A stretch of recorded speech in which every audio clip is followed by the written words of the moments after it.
Hello and welcome to Don't Tell Me to Relax, the fertility podcast here to guide you through the roller coaster of trying to conceive. I'm Hannah, your host, a fertility acupuncturist with clinics in London and across the UK. Our patients tell us how frustrated they feel about their lack of fertility education. So this podcast aims to provide all that education they never taught you in school, with the aim of putting you back in control of your fertility journey. We also have our fertility community to help address isolation and provide further information and support. To join us, the link is in the show notes. This podcast has been sponsored by FemHealth, a new online department store for fertility and conception.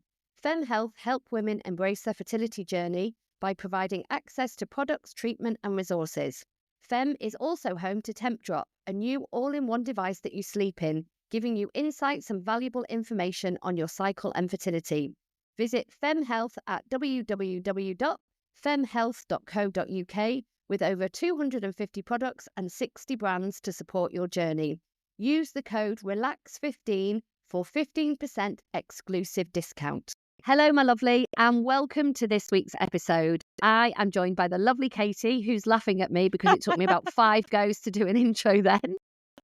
And today we are going to be looking at cycle tracking, cycle trackers, and we're going to be looking at all the different options there are out there. And basically, we're going to be looking at what the advantages and the disadvantages are. And this is really following on as a kind of follow on from all of our episodes we've done previously about all different phases of your cycle and what they mean and why they're important for your fertility. And this is all about the benefits of tracking your cycle. So, Katie, tell us about the wonders of tracking your cycle and why it is one of the best things that you can do. Benefits of tracking your cycle means you're going to be looking at the overall menstrual cycle. So from when one period starts until either you get a positive pregnancy test or your next period. And you'll be looking at the various signs and symptoms that your body's telling you. And that's going to be able to help you look at all of the things that we've discussed about being optimal and like nice and healthy and be able to see, is my cycle checking all these boxes? So it gives you a lot of information on what's happening, if like things are healthy. And yeah, I just love having that knowledge because I find it very reassuring of being like, okay, everything's going in the right direction, or being able to spot something and to not panic about it, but to be curious about it and be like, oh, hang on, like my luteal phase was short this cycle, like what's going on, and kind of examining the last cycle or month or so and just kind of looking at it and being like, okay, what can I do to change this going forward? So I think it can be a really, really helpful tool. Obviously, I'm quite a big fan of it. Yeah, and I guess it's that kind of whole checking in about how much your lifestyle and how much what you're doing is impacting your health and where your health's at. And, you know, just that kind of explanation, for example, if you're feeling really, really tired and you look and you're like, okay, it's 7 days before my period starts or 3 days before my period starts. This is completely normal. I'm not getting ill. I often like, oh my God, I'm getting ill. No, you're just about to have your period. You know, all of those things, it can just give you that reassurance of this is a normal hormonal feeling and it will pass. Yeah, I think we've all been there where you're like, why do I feel like the world's ending? Yeah. Why do I hate everyone? And then you're like, oh yeah. Yeah, I often have it at the dinner table. If I can't cope with the chewing at the dinner table, I know that I'm premenstrual. You know, if I start like twitching, I'm like, oh yeah, okay, that's a hormonal thing, and it will pass. Yeah, this shall pass. Whatever the phrase is, we shall pass. We know we're bad at phrases. Yeah. So what we're going to do today is we're going to talk about some of the main ways to track your cycle. So let's kick off with the good old OPK, the ovulation predictor kit. So these are massive, aren't they? They're hugely commercially sold to people who are trying to conceive. And let's start with the good things about an ovulation predictor kit. The silence says it all. There are some good things, Katie. There Come on. There are.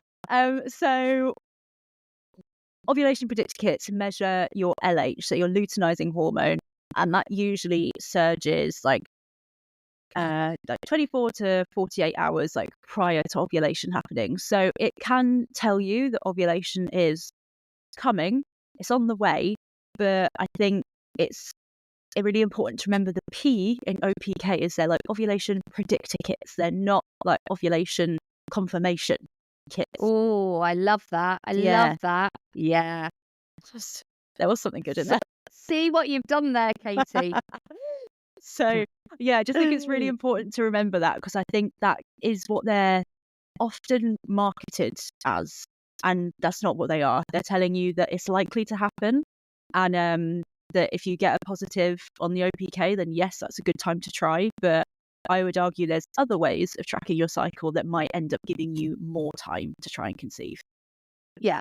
I think that, just, defending the old OPK here is that, another good thing is that if you don't know your cycles, so say, for example, if you're new to this whole game and you're not game, but, this whole way of being, of, tracking your cycle, then, ovulation predictor kit can be really easy and straightforward, and they can just help you kind of tune in a bit more, because when you first start learning about BBT or cervical mucus, which you're going to move on to, it might all be a bit too much if you've never paid any attention whatsoever, which is very common and completely normal.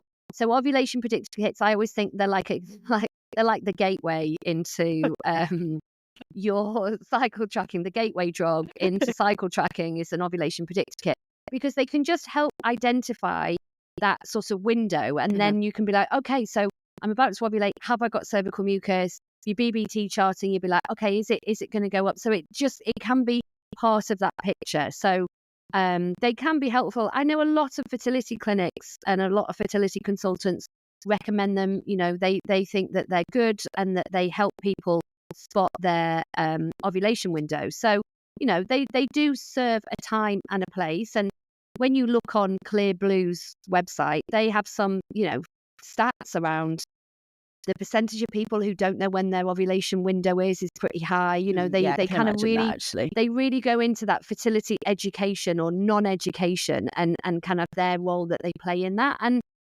that they do absolutely play a part. But, and there is a big but, as Katie said, they cannot confirm that you've ovulated. And another thing to say, well, actually, let's move. Shall we move? So I've done the positives. We've done the big up the. They have a place for sure. Yeah. So we big up the OPKs in that way, but let's move on to the negatives about them. They can be unreliable for some people. I think that, and I think they can be quite stressful for some people as well. So as I said, they measure that luteinizing hormone, and sometimes you might ovulate very quickly after that. It might be like longer after that, and that may ultimately lead to people sort of missing the window a bit. If you have PCOS, then I would say they can be a bit of a nightmare, because you have, and it's really hard as well with PCOS, because you have these potentially have like long and irregular cycles is one of the kind of diagnostic criteria for PCOS. So then that could mean you're like, I don't have a clue when I'm ovulating.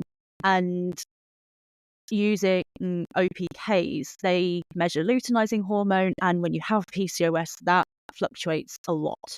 So you might get these sort of false positives where you get, yes, your luteinizing hormone is surging, but it may not result in an ovulation happening. So in that instance, then they can be unreliable, and then people end up missing the window, and it can be really frustrating and upsetting. Something else that I thought of, and I can't remember what it was. Can you think, Hannah?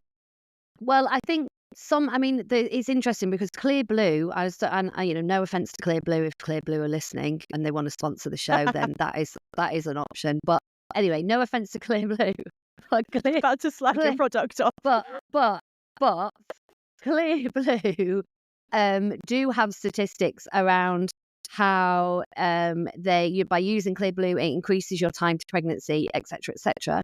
There are other studies that have shown that people who use OPKs actually have a longer time to pregnancy, because what happens is that you wait until you get that peak before you start having sex, and therefore you have less sex because you're kind of like holding off. Okay, now's the peak time. have the sex. And as we have discussed many, many, many times, if you're getting cervical mucus 4 or 5 days before you ovulate, that cervical mucus can keep that sperm alive for 4 or 5 days. So you could, so the minute that you ovulate, a conception happens. So if you, if you're, so therefore you will have had more sex. Whereas if you're waiting for that OPK, you've missed that, what did we call with the preloading option? I think we scientifically called it last time we were discussing this. The preload, you're missing the preload. And therefore you're not optimizing your opportunity each month. So, the evidence is basically not clear. Yeah. And also, I was just thinking as you were talking there, if you're using a more like non-branded strip, sometimes people just find them really hard to read. Like, oh yeah, is it like, is that a positive? I don't know. And I think, that's another thing that can kind of just make them a bit like, what's happening? But the kind of the way that people end up waiting for the positive to then have sex is, I think, a really big point. And that's why I'm a big fan of the mucus. Yeah.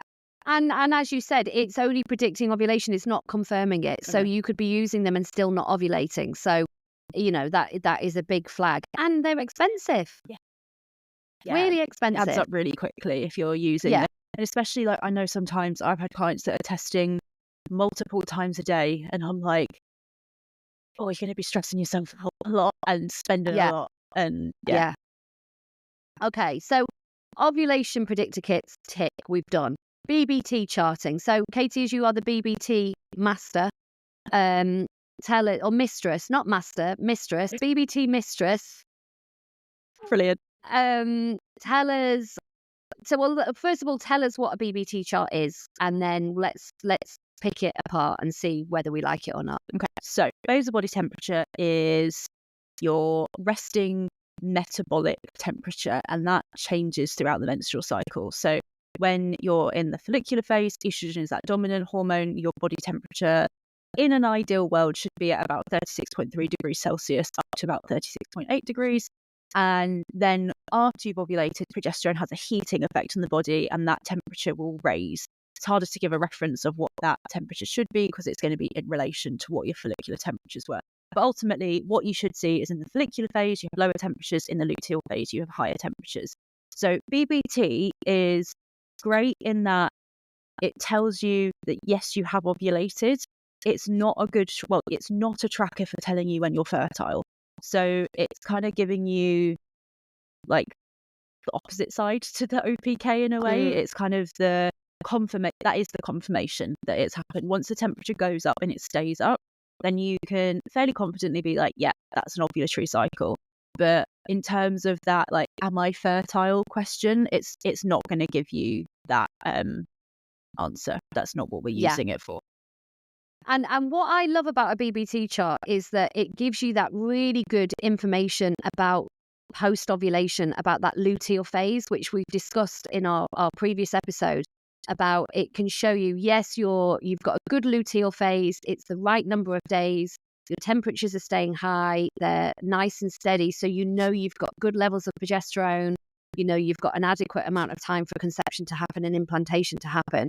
Or the opposite. So if you've got any kind of problem in your luteal phase, you can see that very clearly on a BBT chart. And that information is like really, really powerful in terms of helping you understand issues that might be impacting your fertility and doing something about it. So I think it's that I always find that luteal phase bit of information really like helpful. And from an acupuncturist point of view, we use BBT charts to help inform our treatments and what points we use and how we kind of treat somebody. It's very much influenced by a BBT chart. So I am a big fan. Any other advantages?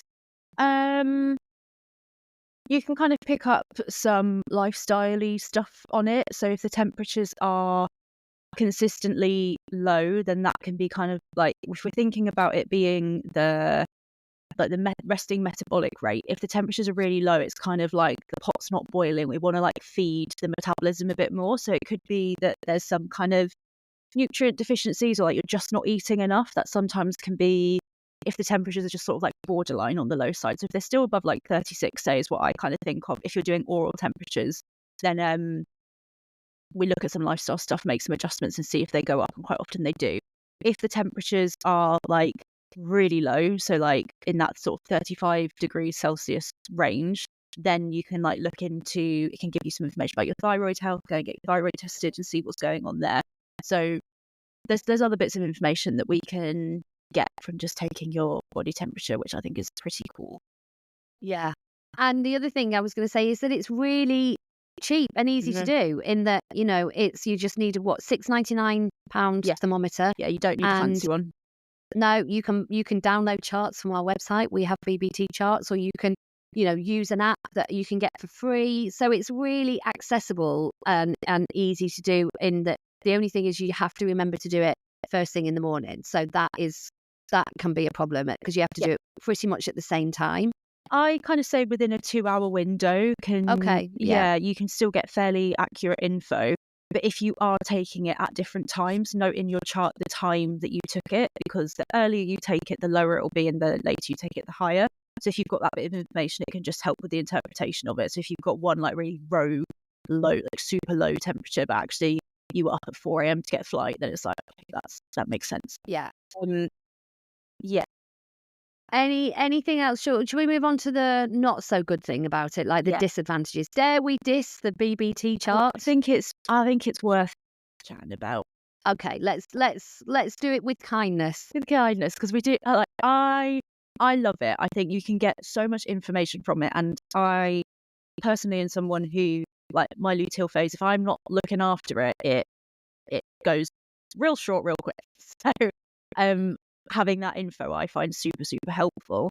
But I would say it is something you have to do every single day, like, really, to get that kind of valuable info. If you miss a day here and there, you can still kind of get a pretty good picture. But if you're doing oral temperatures, so putting a thermometer in your mouth, taking your temperature that way, you do need to do it every single day. And it's the first thing you need to do when you wake up. And I know for some people, when you're in the thick of trying to conceive, seeing that thermometer when like your brain isn't even like into gear yet can be a bit like, oh yeah, that's what we're doing, and great, don't feel amazing about that.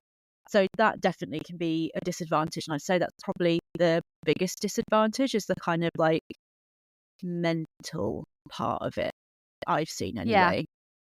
Yeah, I would agree. I would also say that sometimes it can cause confusion. Yes, because often what people can do, often I see this in clinic, is that people can get really like drill down on the data, in that why was it low at this point? You know, why has it gone high here? And it can become quite overwhelming. So, you know, because it's like you have to take a step back and look at the overall picture when you're looking at a BBT chart, rather than look at individual days. So I think it, you know, sometimes it can cause quite a lot of health anxiety. Like, what does this mean? Why has it done this? Why, you know, and that is not always never a good place to be. So I think that, you know, in a similar way but slightly different, it can cause anxiety. Yeah, definitely. And I think that's really important what you said there, and kind of like, I think we touched on this in the last episode as well, of that kind of zooming out and look at everything in context, like looking at one day, and like if you have like a mega high temperature or a super low one, or you miss a day or something, in the grand scheme of looking at the whole chart, like, you'll still get so much info. And like it could just be like, one of the first things I always say to people is like, does your battery need replacing on your thermometer? Like, if the temperatures are starting to look really weird, that is honestly the first place to check. And quite often people change the battery and then their charts look the same. So I think there's zoom out and kind of look at the whole chart, rather than, like you say, being like one or two specific things and then really drilling down on them, because then you can get really stressed, and it's not very No, and but just to go back to another good point that I've just remembered as well, because this is something that we use in clinic, is that you can see progress through a BBT chart, and you must do this as well.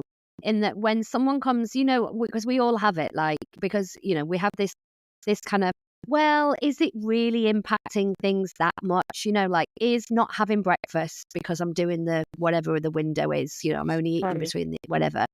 Is that really having an impact? And so, you know, if you do a chart, for example, and you're not having your breakfast and your chart's a bit off, and then you start having your breakfast and your chart gets better, you can really see that tangible evidence that lifestyle really does impact your hormones and then therefore impacts your menstrual cycle.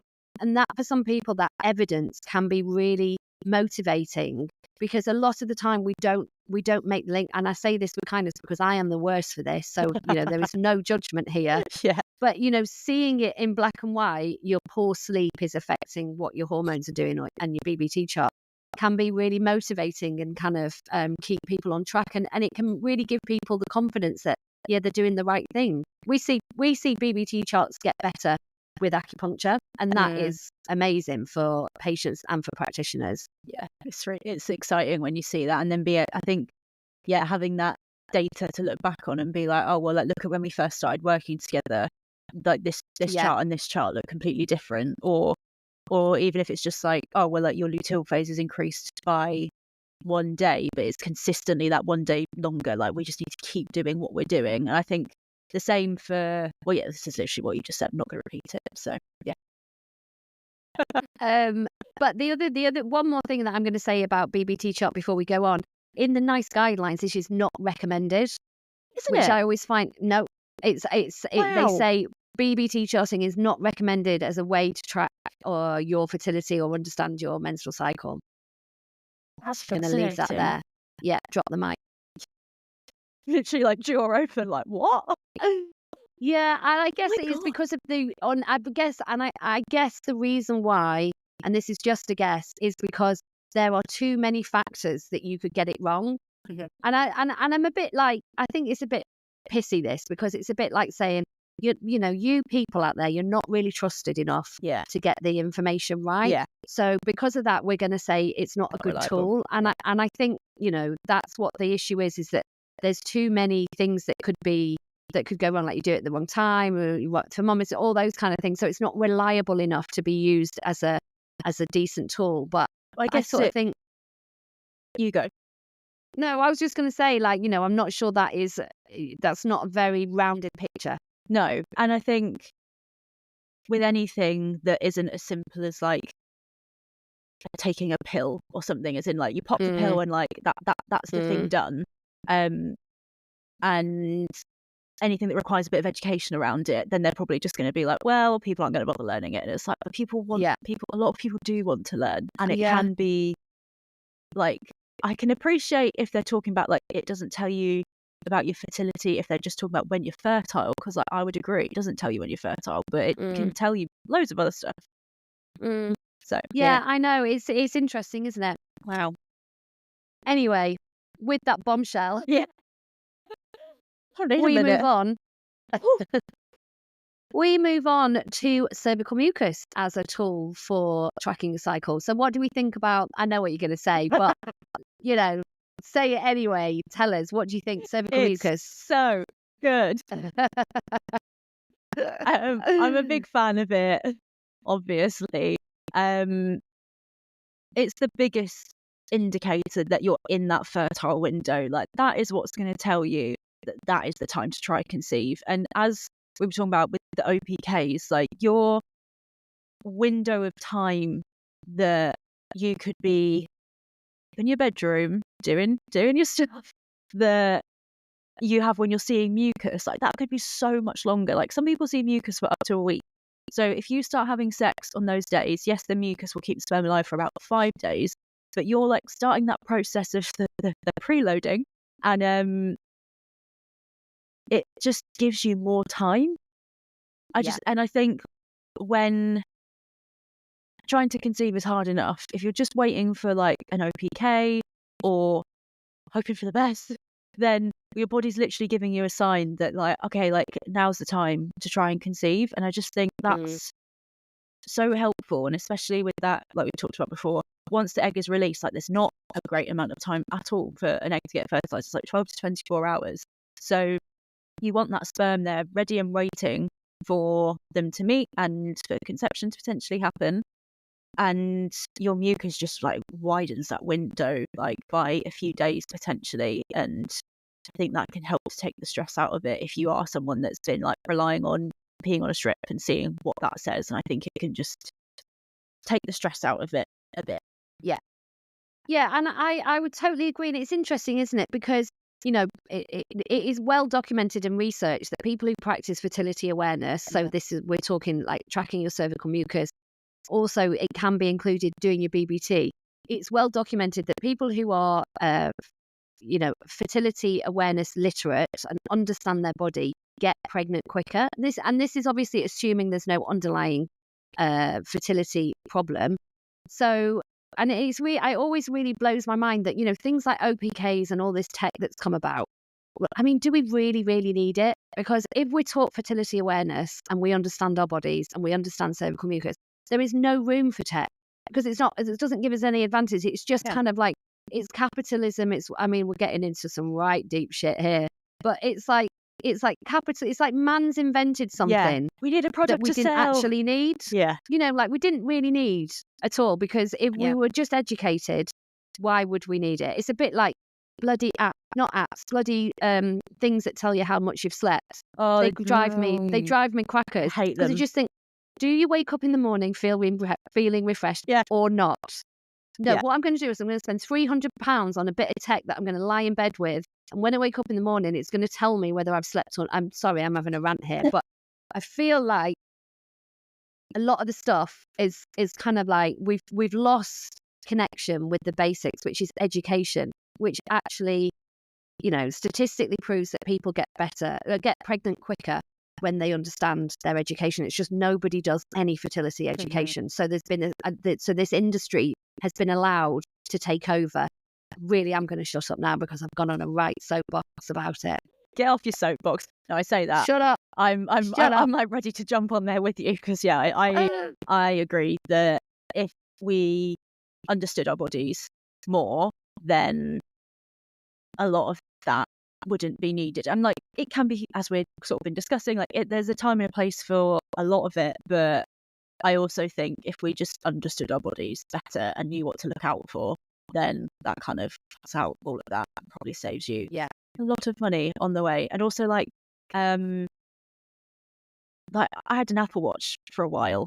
I had to get rid of it because I was like, it's telling me to like stand up and then like it's sleeping. I hate sleeping with any jewelry on. So then having like a watch slapped onto me, I'm a bit like, get it off. Yeah, not a fan. I think they cause more anxiety for me anyway. Personally, I agree. Are there any disadvantages to cervical mucus? Oh, I wouldn't say so. It's not a disadvantage, but I think it's more something to look out for when your mucus isn't healthy. But that's not a disadvantage. Yeah. If you don't see mucus, I guess that's a tricky one sometimes. So some people won't see any mucus at all. There's a variety of reasons why that can happen.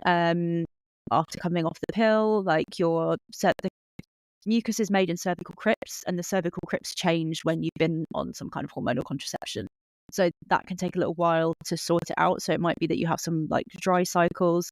The same with if you have recently done any kind of assisted conception cycle. So drugs like Clomid and tamoxifen and letrozole change how your body perceives estrogen. So then after you've had a cycle of fertility treatment using drugs such as those, then you might not be seeing mucus. So again, that could make it kind of trickier to know when that fertile window is.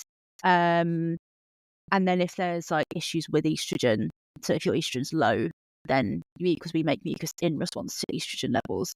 So I guess if there's some of those issues going on, or any procedure recently done on the cervix, if you had like abnormal cells removed, then that could impact cervical mucus production. So I guess there's disadvantages in terms of like some health related conditions or like circumstances that might mean you're not seeing mucus, but mucus itself, I wouldn't say there's a disadvantage in. Does that make sense? Yeah, absolutely, 100%.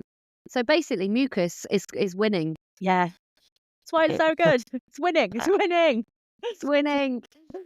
So the one other thing that I wanted to talk about, Katie, is using an app to track your cycle, because obviously there are millions of apps now and millions of bits of kind of software that you can use. So tell us, let's just go through, because there are some good things and some bad things about these as well. So from your perspective, what do you think are the good things about using an app to track your period or your menstrual cycle? Well, I think it can be good if you have a regular cycle to kind of tell you when your period might be due, because it can kind of work out the average of your cycle lengths, and it can tell you that your periods should be coming in a few days. So I guess if you're trying to conceive, sort of like knowing when to test could be kind of like a helpful, kind of using that as a bit of a helpful tool.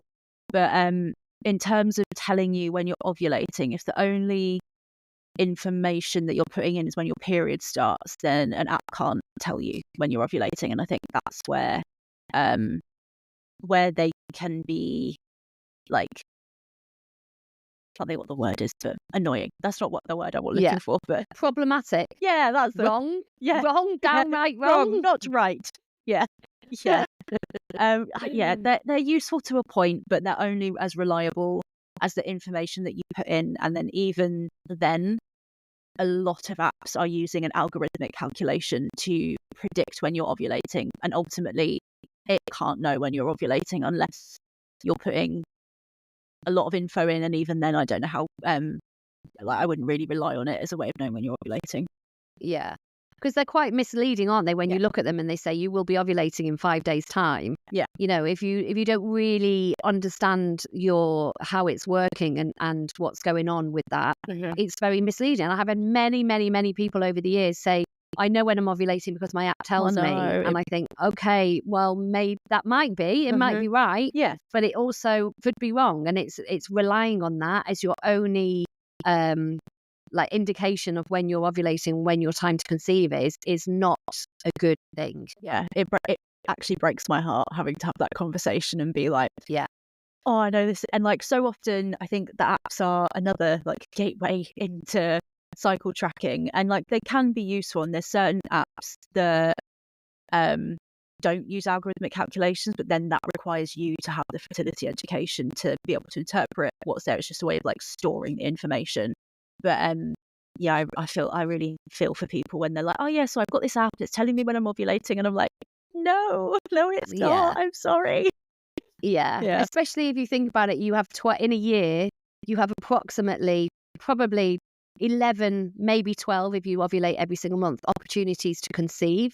So it's, in a year, it's not many at all. No. And if you're missing them because your bloody app's telling you the wrong time, or you're missing some of them, that's a big disadvantage for optimizing your fertility. So proceed with caution. Yeah, for sure. And also just a techie point, some of them sell your data, so if you're conscious about that kind of thing, just have a read about which apps store your data and it's not being sold or anything like that. Good point. So I hope we have covered all the main, there are other bits of femtech that we will talk about, but they deserve an episode all of their own because we can't cover it all here. But hopefully from today, what we're basically saying is find something that works for you, because, do something, because tracking is better than not tracking, obviously, when you're trying to conceive. But it's about trying things. If you find that OPKs are doing your head in and that you're getting confused, or you're having less sex, then obviously use them for a little while, then ditch them. If you find BBT charting is too stressful, then ditch it. If you're having problems with cervical mucus, then go back to OPKs. Interchange them. But ultimately, have a go at different things and find something that works for you, because it is one of the best things that you can do to optimize your fertility is obviously track and understand when you're ovulating. So hopefully that episode has been helpful. Thank you, Katie. It's lovely as always to see you. Likewise, Hannah. We'll get off our soapboxes and go I'm home. Just going to step down. Slip down. All right. See you next week. See ya. We hope you have found this episode helpful. If you'd like to leave us a review, we would love you to bits. And if you'd like more support for your fertility, you can come and work with us in clinic. We're based in London and around the UK, or you can work with us online. For more information, see the link at the end of the show.